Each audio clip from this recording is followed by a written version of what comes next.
Everybody, it's Jeremy. Welcome back to Dreamers Game 1, where we are playing Yomi. This is turn 28.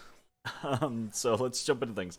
So we have two site searches that found nothing. Unfortunate. We really do not have a very good gem economy right now, so every site search is relatively important. We really want to start finding some more sites. We're close to turn 30, and I don't even think we have 20 gems total incoming each turn. So it's a real big deal. We really need to have a better one of those. And then we have two battles that we witnessed. We managed to catch a battle between Hinam and Agartha. So we're going to check that out in Relothia real quick. Alright, so we've got Hinam over here with a line of Rephite warriors and some Melkarts. We'll take a bigger look at those here in a second. And then we just have like a little Agarthan PD. So nothing that we're really going to get out of Agartha. This is going to be a very big battle. But we can get some information on Hinam, which might be important to us in the long run. So Hinam has a Ketasat back here that is blessing up some of the Rephite warriors. And then on the side, he's got these Melkarts with horned helms, lodestones, bracers of protection, and then a cat charm on this particular one. So, not a lot of gear yet or anything like that, just basic gear, but gear that is good enough to, fuck you up. Iron skin, resist magic, that type of stuff. The Bless, as we can see over here, is a little rainbow bless, right? Attack 2, shock 10, cold 10, magic resistance to strength 2 larger, and then undead leadership. So not a full rainbow bless. This is what? We've got fire, air. Well, actually the strength 2 might be that might be a full rainbow bless from blood. That might be earth and blood. I don't know. So that might be a full, like, 3-point rainbow bless across. I'd have to double check that. I'm not 100%. But it is a just kind of like more defensive bless, generally speaking, across the board with a slight attack and strength boost. Larger is kind of interesting. So for the Rephite warriors, right, like, they're already size 6. So are the Melkarts, right? So I'm not really 100% sure, like, who the enlarge is for. I guess, like, Ketasats get it, and I don't know. I guess there are some other options for Hinam, but larger seems like a little bit of a strange pickup. Right? I don't see it being super beneficial across the board, right? But that being said, these are still Rephites. Rephites are still very scary. Pretty easy peasy. Well, I say that, am I wrong? Because, yeah, actually I think I'm just wrong. I think, because these all have the enlarged. Let's just go check. Let's back out of here real quick. And we're going to check Pretenders of the World. I'm probably just wrong. So we got Hinam. Yeah, Melkarts are size 5. Okay. Melkarts are size 5. Rephite warriors are size 5. So, yeah, larger is a nice little base bonus then, if that's the case. Okay. I take it back. That means that they have improved HP. Yes, okay, so 30% off of that.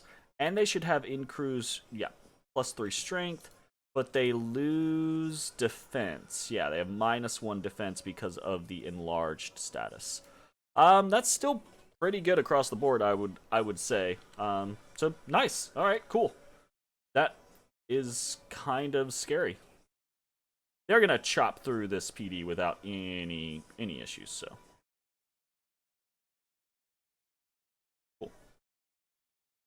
Alright, and then we have a battle in Ulm. We have been attacked once more by AI Ulm.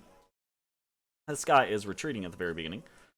We've got a couple of steel warriors with great swords. They hit pretty hard. That is concerning. We've got the Forest Warriors, double axes. That's concerning as well. So yeah, let's see how this goes.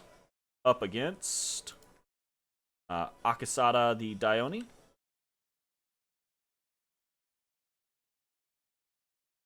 Flying shield, flight, and we go up. And we come down on top of some warrior smiths. And there's a couple of earth elementals and very dangerously a water elemental. Water elementals are dangerous because of their ability to pierce armor.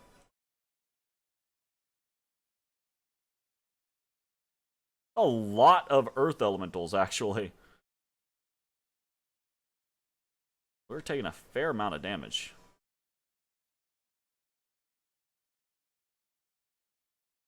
Okay.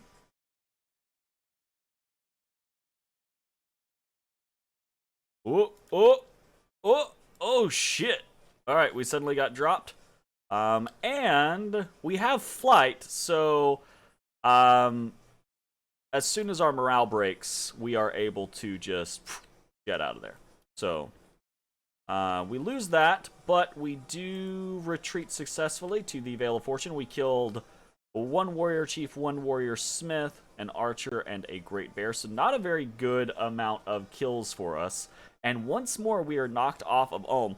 I kind of feel like we've just had a really bad, like, start of trying to take out this little Ulmish province, basically. But that is going to be a loss versus Ulm.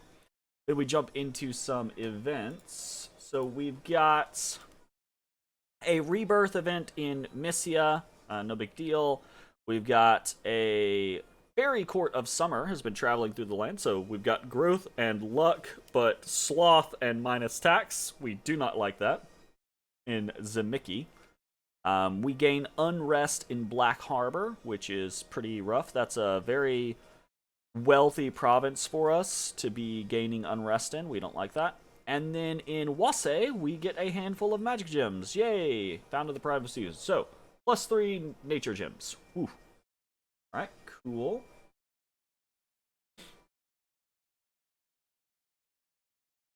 Alright. And that is it as far as messages go. So, for movements this turn, we've got a fair amount of stuff going on, but not a lot of it's like super duper important. We are moving from Wase over to Zinthra in order to potentially drop a temple there, but we're actually pretty low on income right now. Due to things like getting unrest in Black Harbor, general unrest in Yomi, etc., we're just kind of low on income right now, period. So, unless we get another income event, another gold event, right, we're probably going to have to back off. To point of fact, we actually stopped producing Dione this turn because we didn't have the income that I wanted in order to continue. So we're actually doing a Neminari in Yomi, so that is a bit of an issue. So we're still moving over to Zinthra, potentially to put down a temple, depending on what happens. If not, we'll just, hang out. Same thing over here. Teruo is moving into Mulaton. We're site searching with Fusaki in Lama. And then Foen, our little pyromancer, is moving to the Below in order to site search there. We are... What are we doing elsewhere? We're moving Mikio over. We've already site searched here, so it was kind of a meh place to send him. We kind of sent him down this way because we had already site searched up in most of these locations for Earth. So we're aiming on getting to White Forest and then getting down to Wase and Golem range, etc., etc. So we'll see how that goes. We are moving our shaman, our lizard shaman, down to Ghent in order to site search there, and we're moving this demon priest all the way over to Ancient Woods in order to potentially grab some people. Probably, maybe, we'll see though. Moving Akasada back onto Ulm, and we're actually sending a second Dione there as well, just because right now one Dione is proving to be not enough. So Maybe with 2 we won't get knocked off, and that would be good.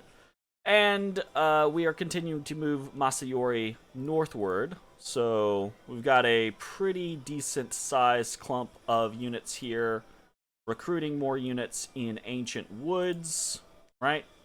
I considered making a Demon General this turn. I just don't know that it's going to be super necessary. With what we're bringing in, right, and what we have here already, I think we're going to be fine. Especially since we keep lowering the amount that Ulm has, right? It doesn't look like they're really summoning that much. We continue to hit their capital or siege their capital, so they can't really recruit things, right? So my hope is that we're not going to have to worry about this too terribly much. We're going to crack this in like 2 turns or a turn. We've got 120-ish siege strength here. We've got 225 here, so that combined, not this turn obviously, but the following turn, should be able to crack Ulm in a single turn, send in a Dione or 2 to thin out the ranks, and then actually take the fortification. So hopefully we're going to have this in another 3 turns, basically. So we'll see how that goes. And then, actually not doing too terribly much else. Again, we didn't have very much income, and we don't have any rituals that we're super interested in doing right now. We're continuing to move up construction. Going to be a couple more turns before we get to construction 5 and then to construction 6. But we're making our way there. And this turn we now have another Dwarven Hammer. So we're using that Dwarven Hammer to make a Dwarven Hammer, and then we continue making Alquills. So that's all the forging that we're doing this turn. So yeah.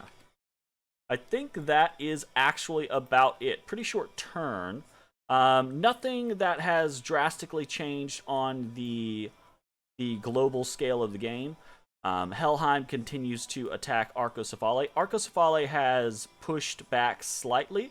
We are moving some of our scouts into the territories just to see if we can kind of follow some of the battles and see what's up there. And it looks like Sarmatia is moving into the battle as well. So maybe Sarmatia will grab some of the Arcocephalian land and fight back Helheim. We'll see how that works. No idea. And then over here we can see, you know, there's still a couple things going on with Agartha, but I have no idea. I don't think that they're really pushing Hinnom back. I think Hinnom is starting to actually put them down at this point. So, we'll see. That is, I think, about it for this turn.